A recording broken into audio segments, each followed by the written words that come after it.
ఉత్తరప్రదేశ్లోని సంబల్కు బయలుదేరిన రాహుల్ ప్రియాంక గాంధీలను పోలీసులు అడ్డుకున్నారు. సంబల్లో ఇటీవల జరిగిన హింసాత్మక ప్రాంతాల్లో పర్యటించేందుకు కాంగ్రెస్ నిర్ణయం తీసుకుంది. అయితే గాజీపూర్ సరిహద్దు వద్ద పోలీసులు ఇద్దరి కాన్వాయ్లను అడ్డుకున్నారు. స్థానికేతరులు అక్కడకు రావడంపై ఆంక్షలున్న నేపథ్యంలో గాజీపూర్ సరిహద్దు వద్ద కాంగ్రెస్ ఎంపీల వాహనాలను యూపీ పోలీసులు అడ్డగించారు. రాహుల్ ప్రియాంక పర్యటనల దృష్ట్యా ఢిల్లీ సరిహద్దులోనే భద్రతను కట్టుదిట్టం చేశారు. బారికేడ్లను ఏర్పాటు చేసి స్థానికేతరులను అడ్డుకుంటున్నారు. ఉత్తరప్రదేశ్లోని ఓ మసీదు ఉన్న స్థానంలో ఆలయం ఉందని కొందరు హిందూ పిటిషనర్లు గతంలో ట్రయల్ కోర్టును ఆశ్రయించారు. దీనిపై విచారణ జరిపిన కోర్టు సర్వేకు ఆదేశాలు జారీ చేసింది. అయితే ఆ సర్వే జరుగుతున్న సమయంలోనే అల్లర్లు చెలరేగాయి. స్థానికులు పోలీసులపై రాళ్లతో దాడికి పాల్పడ్డారు. ఈ ఘర్షణల్లో 5గురు మృతి చెందగా పలువురు తీవ్రంగా గాయపడ్డారు. అయితే ఈ ఇష్యూ కాస్త సుప్రీంకోర్టుకు చేరింది. మరోవైపు ఉద్రిక్త పరిస్థితుల దృష్ట్యా సంబల్కు స్థానికేతరులు ఎవరూ రావద్దని జిల్లా కలెక్టర్ ఆంక్షలు విధించారు.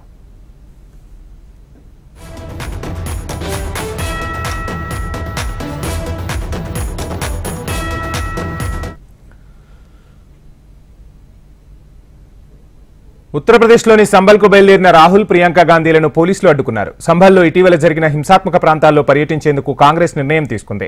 గాజీపూర్ సరిహద్దు వద్ద పోలీసులు ఇద్దరి కాన్వాయ్లను అడ్డుకున్నారు. స్థానికేతరులు అక్కడకు రావడంపై ఆంక్షలున్న నేపథ్యంలో గాజీపూర్ సరిహద్దు వద్ద కాంగ్రెస్ ఎంపీల వాహనాలను యూపీ పోలీసులు అడ్డగించారు. రాహుల్ ప్రియాంక పర్యటనల దృష్ట్యా ఢిల్లీ సరిహద్దులోనే భద్రతను కట్టుదిట్టం చేశారు.